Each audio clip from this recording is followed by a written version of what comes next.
قل هل يستوي الذين يعلمون والذين لا يعلمون إنما يتذكر أولو الألباب أشهد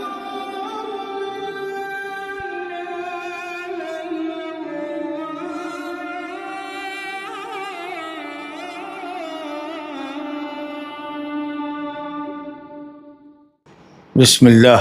الصلاۃ والسلام علی رسول اللہ وعلی آلہ واصحابہ ومن اہتدی بہداہ اما بعد فالمثال الخامس والسادس قوله تعالی فی سورۃ الحدید وهو معکم اینما کنتم وقوله فی سورۃ المجادلہ ولا ادنی من ذلک ولا اکثر الا هو ولا ادنی من ذلك ولا اکثر الا هو معهم اینما كانوا۔ یہ جو فصل چل رہی ہے جس میں محرفین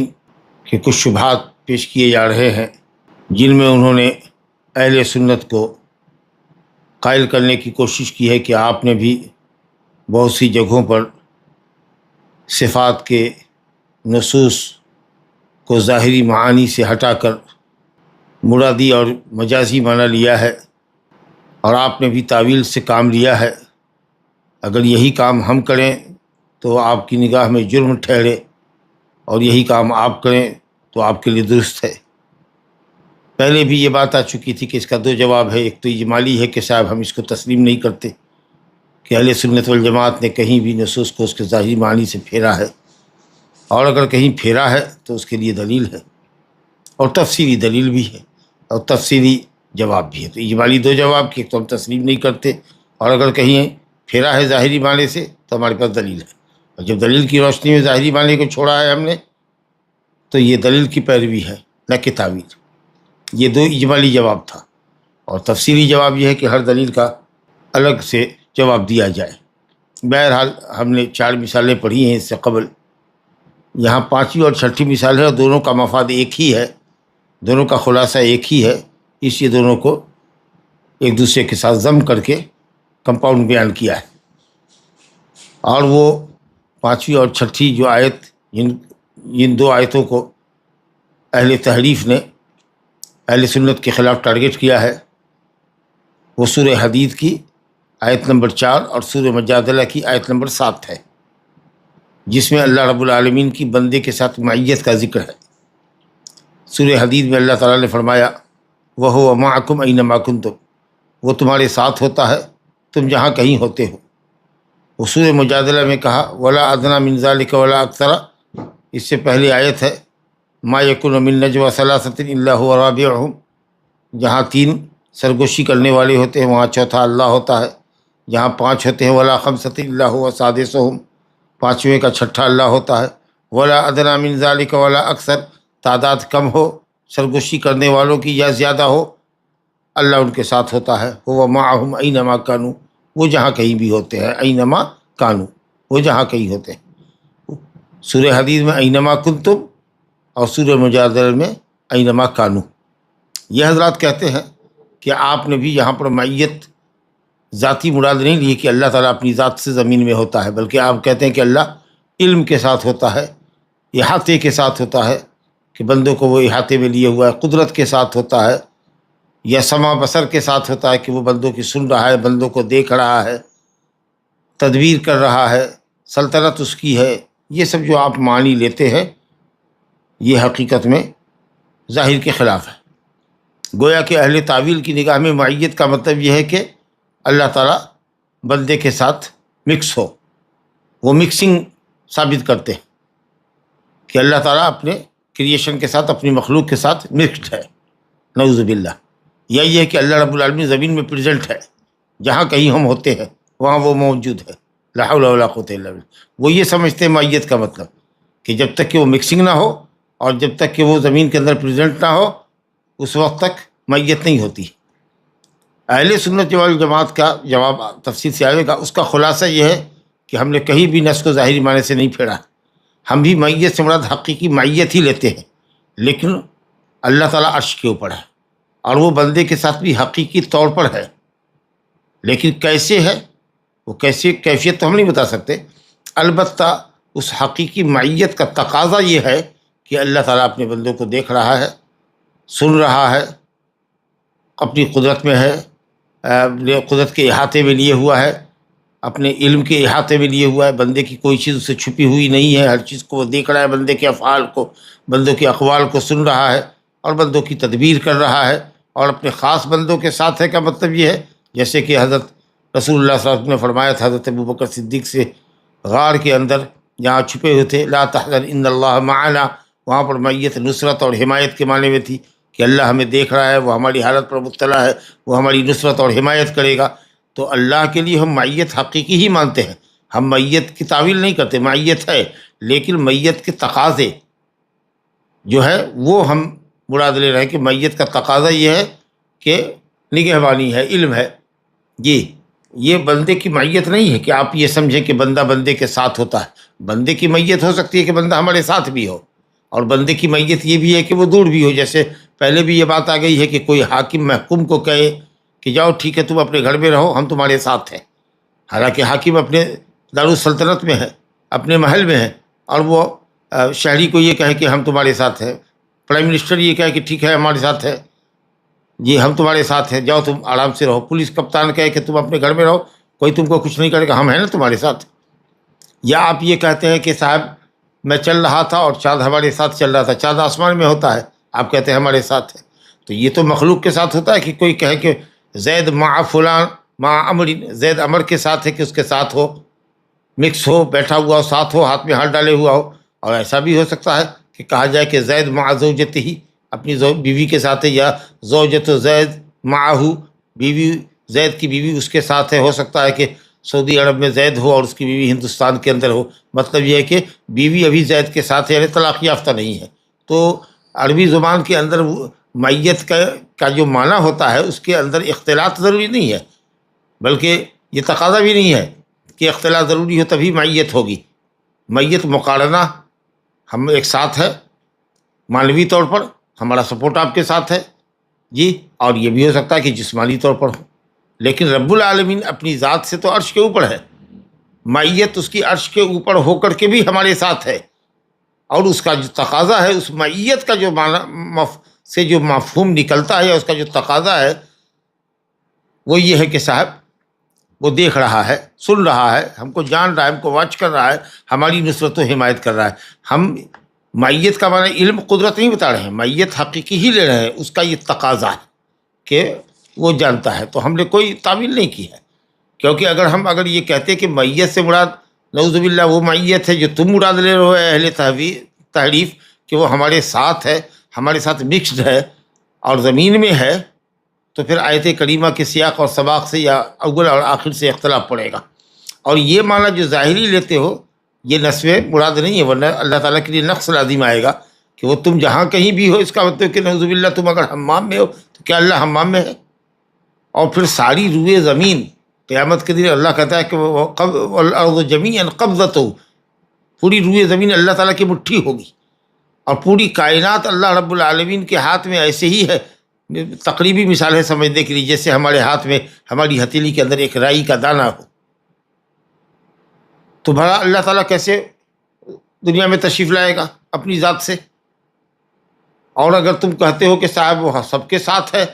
تو ہمارے ساتھ بھی نعوذ باللہ اللہ اپنی ذات سے، اور تمہارے ساتھ بھی ہے، تو کتنا اللہ ہوگا جتنا لوگوں کے ساتھ ہر کسی کے ساتھ ہوگا؟ یا تو یہ کہو گے کہ تعدد الہ لازم آتا ہے اس سے، یا پھر کہیں گے کہ تجزی لازم آتی ہے کہ ٹکڑے ٹکڑے ہو مختلف میں، اور یہ دونوں معنی غلط ہے۔ جی، تو اس لیے ایسا ظاہری معنی لینا جو اللہ تعالیٰ کی شایع نشان نہ ہو، حقیقت یہ کہ وہ نص کا ظاہری معنی ہو ہی نہیں سکتا، جیسا کہ ہم اصول پڑھ کے آئے ہوئے، تو وہ معنی لینا ہے جو اللہ تعالیٰ کی شایع نشان ہو۔ یہ پورے تقریر کا اور پورے جواب کا خلاصہ ہے جو آپ نے سنا۔ اور ہم دیکھیے آپ کے سامنے جواب پڑھتے ہیں۔ کہتے ہیں شیخ کہ ان دونوں آیتوں پر جو اعتراض کیا ہے معیت پر، کہ صاحب ہم یہ اہل تعویل معیت ذاتی مراد لیتے ہیں، اور کہتے ہیں کہ اللہ رب العالمین بندے سے مکس ہوتا ہے، اس کا مطلب ہے کہ بندے کے اندر حلول کرتا ہے نعوذ باللہ۔ اور یہ کہ اللہ رب العالمین تم جہاں کہیں ہوتے ہو وہاں اللہ ہوتا ہے، اس کا مطلب یہ ہے کہ اللہ تعالیٰ فی کل مکان بذات ہی، اپنی ذات سے ہر جگہ موجود ہے۔ اور ظاہر ہے کہ یہ عقیدہ اہل سنت نہیں ہے، سلف کا عقیدہ نہیں ہے، بلکہ یہ کفریہ عقیدہ ہے، کیونکہ یہ لوگ اس طریقے سے کہہ کر کے کہ معیت ذاتی مراد ہے اور اللہ ہر جگہ موجود ہے، یہ کہہ کر کے یا ہر کسی کے ساتھ ہے یہ کہہ کر کے اللہ تعالیٰ کے علو کی نفی کرتے ہیں کہ وہ عرش پر مستوی نہیں ہے، وہ بلند نہیں ہے۔ تو علو اور معیت کو یہ ایک دوسرے کی ضد سمجھتے ہیں کہ جب معیت یہ جسمانی بدنی ثابت کریں گے اللہ کے لیے کہ وہ اپنے بدن کے ساتھ ہے، اپنی ذات کے ساتھ ہے، اپنے بدن کے ساتھ ہے اور بندے میں حلول کیے ہوا ہے اور ہر جگہ موجود ہے، تو اللہ رب العالمین کا عرش کے اوپر علو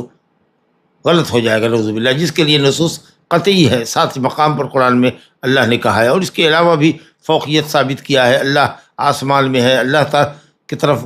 کلمات حسنہ چڑھتے ہیں، اعمال صالحہ چڑھتے ہیں، اللہ کی طرف سے حکم اترتا ہے، اللہ کی طرف سے بارش اترتی ہے، یہ صعود اور نزول جو سب اللہ کے علو پر دلالت کرتے ہیں، اس سب سے بچنے کے لیے یہ ان لوگوں نے پیترا بازی کی ہے، اہل تعویل نے، اہل تحریف نے اور جہمیہ نے، جو اللہ کے لیے علو ثابت نہیں کرتے کہ اللہ ہر جگہ موجود ہے، اس لیے وہ معیت کا یہ غلط معنی بتاتے ہیں۔ آئیے جواب دیکھتے ہیں۔ کہتے ہیں مؤلف رحمۃ اللہ علیہ، ابن عثیمین رحمۃ اللہ کہتے ہیں کہ ان دونوں آیتوں کے اندر کلام جو ہے وہ ہمارا یہ ہے کہ حقیقی معنی ہی ہم مراد لیتے ہیں، ظاہری معنی لیتے ہیں، لیکن کیا مطلب ہے حقیقی ظاہری کا؟ کیا وہ معنی جو تم نے بتایا، کیا وہ معنی جو تم نے بتایا کہ اللہ اپنے بندے کے ساتھ مکس ہے، مختلط ہے، ملا ہوا ہے، اس کے اندر گھسا ہوا ہے، اور حال فی امکنتم، یا ان کی جگہوں میں موجود ہے، پریزنٹ ہے، یہ معنی مراد لیتے ہو؟ یا اس کا یہ معنی ہوگا کہ اللہ تعالیٰ اپنے مخلوق کے ساتھ اس کی معیت تو حقیقی ہے، لیکن وہ معیت اس بات کی متقاضی ہے کہ اللہ اپنے علم سے، قدرت سے، سمع سے، بصر سے، اپنی تدبیر سے، اپنی سلطنت سے، اور دوسرے معانی جو ربوبیت کے آئے ہیں ان معانی سے اللہ رب العالمین اپنے بندوں کا احاطہ کیا ہوا ہے، حالانکہ اس کی ذات تمام مخلوقات کے اوپر، عرش کے اوپر ہے۔ بتاؤ وہ معنی صحیح ہوگا کہ وہ اپنی ذات سے تمہارے اندر پیوست ہے اور تمہاری جگہ میں اس کی ذات موجود ہے، ہر جگہ موجود ہے، یہ معنی اس کی شان کے مطابق ہے؟ یا یہ معنی ہے کہ اللہ تو ہے ہمارے ساتھ حقیقی طور پر، لیکن حقیقت کے اس کے ہونے کی کیفیت ہمیں نہیں معلوم؟ جیسے اللہ عرش پر ہو کر کے نچلے آسمان پر ہوتا ہے، ہم وہاں بھی نزول حقیقی ہی لیتے ہیں، رحمت کا نزول نہیں مراد لیتے۔ اور وہ اللہ تعالیٰ کی صفات مخلوق کی صفات جیسی نہیں ہے بابا، کہ اگر کوئی چھت پہ ہے تو زمین پہ نہیں ہو سکتا، کوئی زمین پہ ہے تو چھت پر نہیں ہو سکتا۔ اللہ عرش کے اوپر ہو کر کے حقیقی طور پر ہو کر کے اس کی ذات عرش پر ہے، اور اس کے بعد وہ حقیقی طور پر نچلے آسمان پر بھی ہے، کیفیت ہم نہیں بتا سکتے، لیکن مخلوق جیسا کے معاملے پر قیاس مت کرو۔ تو اللہ تعالیٰ عرش کے اوپر ہے، علو ہے، علو کے ساتھ ساتھ وہ بندے کے ساتھ ہے، دونوں ہے، اللہ بندے سے قریب ہے، لیکن اس کی قربت کیا ہوتی ہے؟ اس کی قربت کا تقاضا، معیت کا مطلب یہ ہے، اس کا مفہوم یہ ہے یا اس کا تقاضا یہ ہے کہ اللہ تعالیٰ اپنے علم و قدرت، سمع و بصر، تدبیر اور سلطنت وغیرہ کے ذریعے اپنے بندوں کا احاطہ کیا ہوا ہے، حالانکہ وہ عرش کے اوپر ہے، تمام مخلوقات کے اوپر، جیسا کہ میں نے آپ کو اجمال میں بتایا تھا۔ کہتے کہ بلا شبہ جو پہلا معنی تم لیتے ہو، یعنی مکس ہے اللہ تعالیٰ بندے کے ساتھ، بندے کے اندر حلول فرمایا ہوا ہے اور وہ ہر جگہ ہر کسی کے ساتھ ہر جگہ موجود ہے اپنی ذات سے، یہ سیاق کا تقاضا نہیں ہے، اور کسی بھی اعتبار سے یہ معنی معیت کا ہو ہی نہیں سکتا جب وہ اللہ کی طرف اضافت کی جائے گی، کیونکہ اللہ تعالیٰ اعظم و اجل، اتنا بڑا ہے، اتنا بزرگ ہے کہ کوئی چیز مخلوق میں اس کا احاطہ کر ہی نہیں سکتی۔ زمین میں یا کسی مخلوق کے اندر وہ کیسے گھس سکتا ہے؟ کسی زمین میں کیسے آ سکتا ہے؟ پوری کائنات اس کے لیے کم پڑے گی، اس لیے وہ تمام مخلوقات کے اوپر، عرش کے اوپر ہے۔ کیسے تم اس کو بلا رہے ہو اور اپنے گھر کے اندر اور اپنے حمام میں نعوذ باللہ ہونے کا عقیدہ رکھتے ہو؟ شیخ کہتے ہیں کہ دیکھو، معیت عربی زبان میں، جس زبان میں قرآن اترا ہے، وہ کبھی بھی اختلاط اور مصاحبت کو جگہ میں ثابت ہی نہیں کرتا۔ اختلاط مطلب مکسنگ، اور مصاحبت کا مطلب کہ وہ آپ کے ساتھ پریزنٹ ہو کسی جگہ میں، یہ کبھی بھی معیت کا معنی نہیں، سمجھا کہ نہیں؟ ہر اعتبار سے جہاں جہاں معیت کا مفہوم ہوتا ہے اس اعتبار سے وہ معنی ہوتا ہے، لیکن حلول اور اختلاط کہیں بھی نہیں ہو سکتا، اس وجہ سے کہ یہ سلف کے اجماع کے خلاف۔ سلف صالحین میں سے کسی نے بھی یہ نہیں کہا کہ اللہ بندے کے ساتھ ہے کا مطلب ہے کہ بندے کے اندر حلول فرمایا ہوا ہے، یا بندے کے ساتھ مکس ہے، یا وہ اس کی جگہ پر ہے جہاں وہ ہوتا ہے۔ تمام سلف صالحین کا اجماع ہے، گویا کہ آپ اجماع کے خلاف کر رہے ہیں۔ دوسرے یہ کہ یہ جو آپ اختلاط اور حلول کی باتیں کر رہے ہیں اور اللہ کو ہر جگہ ثابت کر رہے ہیں، یہ اللہ تعالیٰ کے علو کے منافی ہے، جس علو کے اوپر کتاب اللہ، سنت رسول اللہ، عقل اور فطرت اور اجماع سلف دلالت کرتی ہے۔ کتاب اللہ اور سنت میں تو دلیل ہے ہی ہے، اور عقل و فطرت بھی یہی کہتی ہے کہ اللہ رب العالمین جو خالق ہے، جس کی قدرت لامتناہی ہے، وہ بلند ہونا چاہیے، نہ کہ وہ پست ہو، اور بلندی عزت ہے، پستی تو ذلت ہے۔ اور سلف صالحین کا اجماع ہے. تو جو معنی آپ بتا رہے ہیں وہ اگر دلیل سے ثابت ہو اور اس کے منافی معنی آپ بتا رہے ہیں تو اس کا مطلب یہ کہ جو معنی آپ بتا رہے ہیں وہ غلط ہے. اسی لیے معیت اللہ کی تفسیر کہ اللہ اپنے بندے کے ساتھ ہے، اس کی تفسیر حلول سے کرنا، اختلاط سے کرنا باطل ہے کتاب و سنت، عقل و فطرت اور اجماع سلف کی روشنی میں. اور تیسری بات یہ ہے کہ لوازم باطل اس سے لازم آئیں گے جو اللہ کی شان کو زیب نہیں دیتا ہے. جیسے کہ ہم نے کہا کہ وہ آپ کے گھر میں ہوگا، اگر آپ حمام میں ہوں گے تو حمام میں بھی ہوگا، آپ حمام کو الگ نہیں کر سکتے. وہ ماں اینما کنتم، تم جہاں کہیں ہوتے وہ تمہارے ساتھ ہوتا ہے. اس مینس کہ آپ کے ساتھ وہ حمام میں بھی ہے. نعوذ باللہ ثم نعوذ باللہ، اس گندی جگہ میں اللہ رب العالمین ہوگا. اگر یہ باطل ہے تو آپ کا یہ عقیدہ ہے اصل باطل ہے. لہذا جو کوئی بھی اللہ کے مقام اور مرتبے کو سمجھتا ہے اور عربی زبان جس سے قرآن اترا ہے اس میں میت کی دلالت کو سمجھتا ہے کہ میت کس معنی پہ داد کرتی ہے، وہ سمجھتا ہے کہ اللہ رب العالمین کی میت اس کی مخلوق کے ساتھ اختلاط ہونا نہیں اور اس کی جگہ میں موجود ہونا نہیں ہے. یہ تو تقاضا بھی نہیں ہے کہ جائے کہ ضروری معنی ہو اس کا. یہ تو وہی کہے گا جو عربی زبان سے جاہل ہے اور اللہ رب العالمین کی عظمت سے ناواقف ہے. لہذا جب یہ حلول اور اختلاط کا قول باطل ہوا تو یہ جو دوسرا قول ہے اہل سنت والجماعت کا کہ اللہ اپنے مخلوق کے ساتھ معیت ہے، اس کی ایسی معیت جو اللہ کی شان کو زیب دیتی ہے اور اللہ کے مقام رفیع کے مناسب ہے، وہ مفہوم ہے کہ معیت جس بات کا تقاضا کرتی ہے وہ یہ ہے کہ اللہ اپنے بندوں کو اپنے احاطے علم و قدرت میں لیے ہوا ہے، اس کو وہ سن رہا ہے، دیکھ رہا ہے، تدبیر کر رہا ہے، سلطنت کر رہا ہے. جو ربوبیت کا تقاضا ہے کہ وہ عرش کے اوپر ہو کر کے بھی اپنی مخلوق کے ساتھ ہے، یعنی اس کی حفاظت کر رہا ہے، سن رہا ہے، دیکھ رہا ہے. یہ تقاضا ہے اور یہی دونوں آیت کا بلا شبہ ظاہری معنی ہے اور یہی حق ہے. شیخ الاسلام ابن تیمیہ کی عبارت تھوڑی لمبی نقل کیا ہے انہوں نے کہ شیخ الاسلام ابن تیمیہ نے فتاوی حمویہ کے اندر لکھا ہے، جس کو مجموعہ فتاوی کے اندر بھی دیکھا جا سکتا ہے، جلد 5 صفحہ 103 کے اندر، جس کو شیخ ابن قاسم نے جمع کیا ہے. اس میں شیخ الاسلام لکھتے ہیں کہ معیت جہاں جہاں استعمال ہوا ہے اس کے اعتبار سے وہ حملہ کرنا پڑے گا. اچھا جیسے دیکھیے یہ جو آیت ہے سورہ حدید کی، اس کے اندر کیا ہے؟ سورہ حدید کی آیت کے اندر یعلم ما یلج فی الارض وما یخرج منها وما ینزل من السماء وما یعرج فیہا. اللہ تعالیٰ جانتا ہے اس چیز کو جو زمین کے اندر ہے، جو زمین کے اندر داخل ہوتی ہے جو چیز، یعنی بارش، مردے وغیرہ. وما یخرج منها، اور زمین سے جو کچھ نکلتی ہے، معدنیات، پھل فروٹ وغیرہ، غلے وغیرہ، اور قیامت کے دن مردے. جی وما ینزل من السماء وما یعرج فیہا، اور جو آسمان سے اترتا ہے، روزی، بارش، فرشتے، اور جو آسمان پہ چڑھتے ہیں، یہ سب کو اللہ جانتا ہے. اس کے بعد کہتا ہے وَهُوَ مَعَكُمْ أَيْنَمَا كُنْتُمْ، اور وہ تمہارے ساتھ ہے تم جہاں کہیں رہتے ہو. کیا ہے سیاق و سباق سے کیا سمجھ میں آتا ہے؟ جو پہلے کے جملے ہیں اس کی روشنی میں کیا معنی ہوگا اس معیت کا؟ یہی نہ ہوگا کہ اللہ تعالیٰ تمہارے حال پر مطلع ہے. جب وہ زمین کے اندر کی چیز کو جانتا ہے، زمین سے نکلنے والی چیز کو جانتا ہے، آسمان سے اترنے والی چیز کو جاننا ہے، آسمان پہ چڑھنے والی چیز کو جاننا ہے، پھر کہا جا رہا ہے کہ ہو معکم اینما کنتم، وہ تمہارے ساتھ ہوتا ہے جہاں کہیں ہوتے ہو. تو یہاں پر معیت حقیقی ہی رہتے ہیں، لیکن اس کا کیا تقاضا ہوگا؟ یہی نہ کہ وہ تمہارے پر مطلع ہے، تمہارا نگہبان ہے، تم کو دیکھ رہا ہے، تم کو جان رہا ہے، یہ معنی ہوگا. اسی طریقے سے ما یکون من نجوا ثلاثۃ، اے لوگوں جو سرگوشی کرتے ہو، آپس میں کانا پھوسی کرتے ہو، اگر تم ہو 3 تو اس کا چوتھا رب تعالیٰ ہے. کیا مطلب ہے اس کا؟ کہ وہ مطلع ہے تمہارے حال کے اوپر، تمہاری حرکتوں کو دیکھ رہا ہے، سن رہا ہے. اور نبی کریم صلی اللہ علیہ وسلم نے غار میں اپنے ساتھی سے کہا تھا لا تحزن ان اللہ معنا. یہاں بھی معیت حقیقی ہے، لیکن اس معیت کا کیا مطلب ہے؟ کہ اللہ تعالیٰ ہماری حالت پر مطلع ہے کہ ہم اس کے حکم سے گھر چھوڑ کے نکلے، اس غار میں پناہ گزی ہیں، وہ ہماری نصرت کرے گا، ہماری تائید کرے گا، دشمن کو کبھی ہمارے حوالے نہیں کرے گا. یہ شیخ الاسلام ابن تیمیہ کی عبارت کا خلاصہ. پھر شیخ الاسلام یہ کہتے ہیں کہ میت کا لفظ کتاب و سنت میں کئی جگہ پر استعمال ہوا ہے، اور جہاں جہاں استعمال ہوا ہے وہ سیاق کو دیکھ کر کے جس کانٹیکسٹ میں استعمال ہوا ہے وہاں پر معنی مراد لینا پڑے گا جو میت کا تقاضا ہے. لیکن یہ معنی کبھی بھی نہیں ہو سکتا کہ اللہ تعالیٰ اپنی مخلوق کے ساتھ. جی اس کا یہ مقتضا کبھی نہیں ہے معیت کا کہ ذات رب تعالیٰ مخلوق کے ساتھ مکس ہو، کہ تم یہ کہو کہ ہم نے ظاہری معنی سے پھیرا ہے. یہ شیخ الاسلام کی عبارت ہے. اب یہ کہتے ہیں شیخ ابن عثیمین رحمۃ اللہ علیہ کہ اس بات کے اوپر کہ رب تعالیٰ مخلوق کے ساتھ مکس نہیں ہے،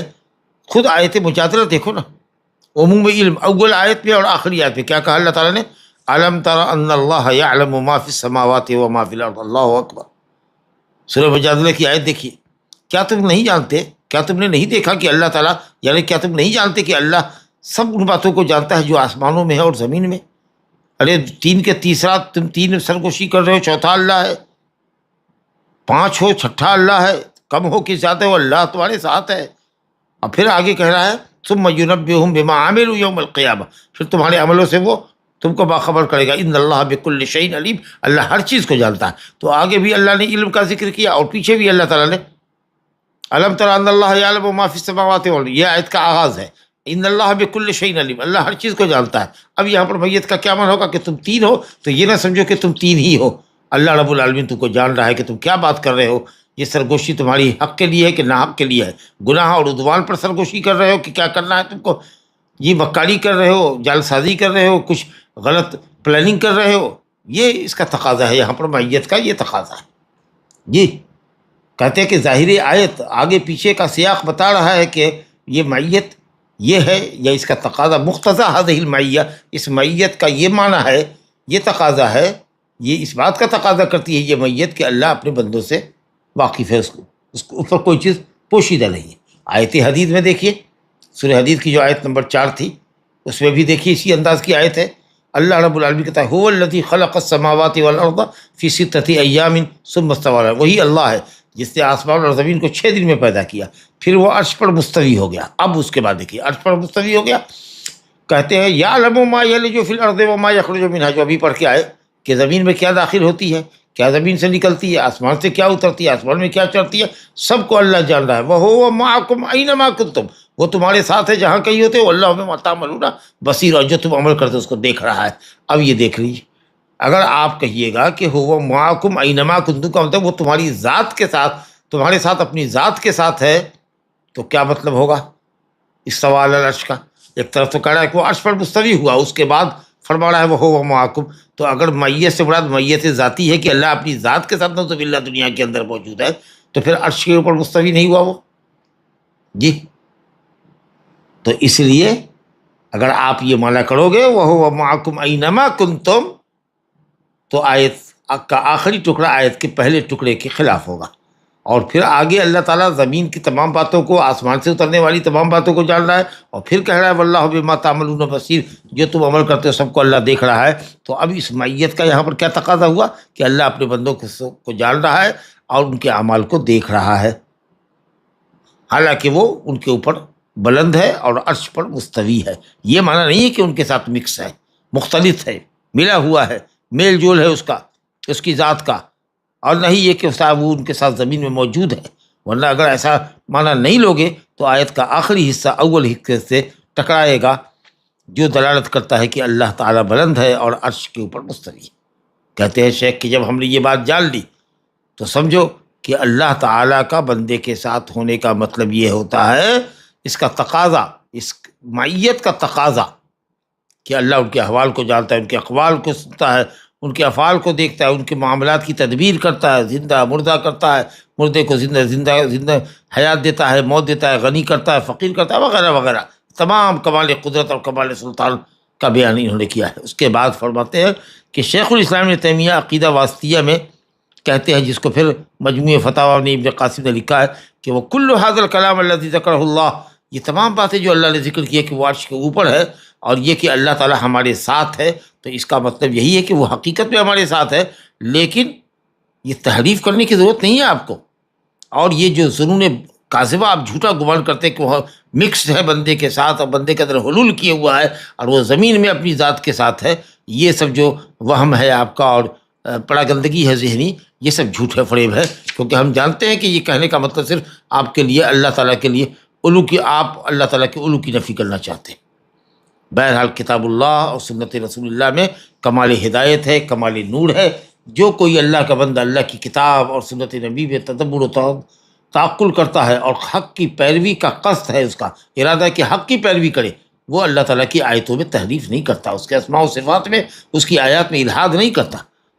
کوئی یہ نہ سمجھے کہتے ہیں ولا یحسب الحاسب، کوئی گمان کرنے والا یہ نہ گمان کرے کہ قرآن کی آیتیں آپس میں ٹکراتی ہیں. جی، کہنے والا کہ قرآن اور سنت میں ہے کہ اللہ تعالیٰ عرش کے اوپر ہے اور یہ ہوا معاکم کے خلاف ہے، یہ بالکل نہیں، یہ خلاف ہے. اللہ حق کے حقیقت میں ہمارے ساتھ ہے، لیکن اس حقیقت کی کیفیت وہ جانے، لیکن اس کا تقاضا یہ ہے کہ وہ ہمیں دیکھ رہا ہے، سن رہا ہے، ہماری حمایت اور حفاظت فرما رہا ہے. اسی طریقہ سے کہے گا کہ اللہ عرش کے اوپر ہے، تو جو حدیث میں آیا ہے کہ جب تم میں کا کوئی نماز میں کھڑا ہوتا ہے، ابھی ہم نے پڑھا ہے حدیث کے اندر فإن اللہ قبل وجہی، اللہ اس کے چہرے کی طرف ہوتا ہے. کیا مطلب ہے اس کا؟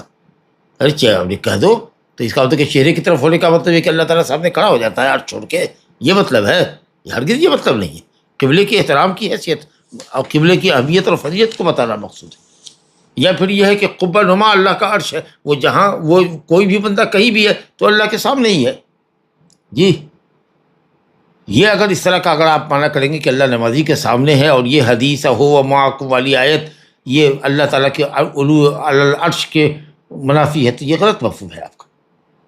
سمجھا کہ اللہ رب العالمین نے تو خود ہی کہا کہ وہ اس نے 6 دن میں زمین آسمان پیدا کیا، جو سورہ حدید میں ابھی ہم پڑھ کے آئے ہیں، اور وہ عرش پر مستوی ہوا. اب پھر وہ کہتا ہے ہوا معاکم، تو اس کا کیا مطلب ہے؟ ہوا معاکم کا وہی مطلب ہے جو اہل سنت نے لیا ہے کہ اللہ عرش کے اوپر ہے اور وہ ہر چیز کو جان رہا ہے. تم جہاں کہیں بھی ہوتے ہو تو اس کی نگاہ سے اوجھل نہیں ہو. چنانچہ حدیث اوعال میں آیا ہے، جس کو بہت سے اہل علم نے ضعیف کہا ہے، لیکن شیخ الاسلام ابن تیمیہ ابن قیم نے بہت استدلال میں اس کو پیش کیا ہے. اس کا مطلب ہے کہ ان کی تحقیق میں یہ حدیث حسن درجے کی ہے کہ حدیث ہے کہ واللہ فوق العرش، اللہ عرش کے اوپر ہے، وہو یعلم ما انتم علیہ، اور وہ تمہاری ہر حرکت کو، ہر کیفیت کو، ہر حالت کو جانتا ہے، تم اس کی نگاہ سے پوشیدہ نہیں ہے. تو یہ جو میت کا جو آپ میت کو ظاہری معنی پر محمول کرو کا مطلب کہ اس حقیقت پر محمول کرو جو حقیقت اللہ کے لائق ہو. جو تم مانا کر رہے ہو وہ بالکل باطل ہے کہ اللہ بندے میں حلول کیے ہوا ہے، اللہ تعالیٰ اپنی ذات سے عرش کو چھوڑ کر کے زمین پر ہے اور ہر جگہ موجود ہے اور عرش پر نہیں ہے. کہتے ہیں کہ یہ معنی غلط ہے، بالکل غلط ہے، کیونکہ یہ ظاہری معنی جو تم لے رہے ہو یہ اللہ کی شان نشان نہیں ہے، جو میں نے شروع میں ہی کہا تھا. کہتے ہیں کہ اس لیے کہ اللہ نے دونوں بات اپنے ساتھ نقل کی. ایک طرف وہ کہہ رہا ہے کہ عرش پر بھی ہے، اور کہہ رہا ہے کہ وہ تمہارے ساتھ بھی ہے، اور اللہ کے کلام میں تناقض نہیں ہے. تو اسے ماننا پڑے گا کہ اپنی ذات سے وہ ہے، اور میت حقیقی ہے جس کا تقاضا یہ ہے کہ وہ علم اور احاطے کے ساتھ ہمارے ساتھ ہے. کہتے ہیں کہ کبھی بھی قرآن کی کسی آیت میں کوئی تعارض اور تناقض نہیں ہو سکتا. قرآن نے خود ہی کہا وَلَوْ كَانَ مِنْ عِنْدِ غَيْرِ اللَّهِ لَوَجَدُوا فِيهِ اخْتِلَافًا كَثِيرًا. اگر کلام الہی غیر اللہ کا کلام ہوتا تو اس میں تناقض ہوتا. یہ چونکہ اللہ کا کلام ہے، اسے کبھی تناقض ہو ہی نہیں سکتا. أَفَلَا يَتَدَبَّرُونَ الْقُرْآنَ وَلَوْ كَانَ مِنْ عِنْدِ غَيْرِ اللَّهِ لَوَجَدُوا فِيهِ اخْتِلَافًا كَثِيرًا. کیا قرآن میں تدبر نہیں کرتے تم؟ اگر یہ غیر اللہ کی طرف سے ہوتا، غیر اللہ کا کلام ہوتا، تو اس میں تم بہت اختلاف پاتے. سورہ نساء کی آیت نمبر 82. کہتے ہیں فَإِن لَمْ يَتَبَيَّن لَكَ، اور اگر اس کے بعد بھی تم کو بظاہر نص میں ٹکراؤ نظر آتا ہے بابا، تو راسخین فی العلم کا طریقہ اختیار کرو. کیوں متشابہ سے دلیل پکڑتے ہو، اور کیوں آیت کو آیت سے ٹکرانا چاہتے ہو، اور حدیث صحیح کو آیت کریمہ سے ٹکرانا چاہتے ہو؟ راسخین فی العلم ایسے موقع پر کیا کہتے ہیں جہاں بات سمجھ میں نہیں آتی؟ وہاں کیا کہتے ہیں؟ آمنا بہ کل من عند ربنا، سرنڈر کرتے ہیں کہ اللہ کی آیتوں پر ایمان لائے. ہم نہیں سمجھ پا رہے ہیں، لیکن جو اللہ کہہ رہا ہے وہی صحیح ہے. اپنے قصور علم اور فہم کا اعتراف کر لو. لیکن کیوں قرآن مجید کی آیتوں کو آیتوں سے ٹکراتے ہو اور علو کی نفی کرتے ہو؟ بہت زبردست بات کی اللہ. کہتے ہیں کہ اس طریقہ سے ابن القیم نے بھی صواعق المرسلہ کے اندر ذکر کیا ہے کہ صاحب اللہ رب العالمین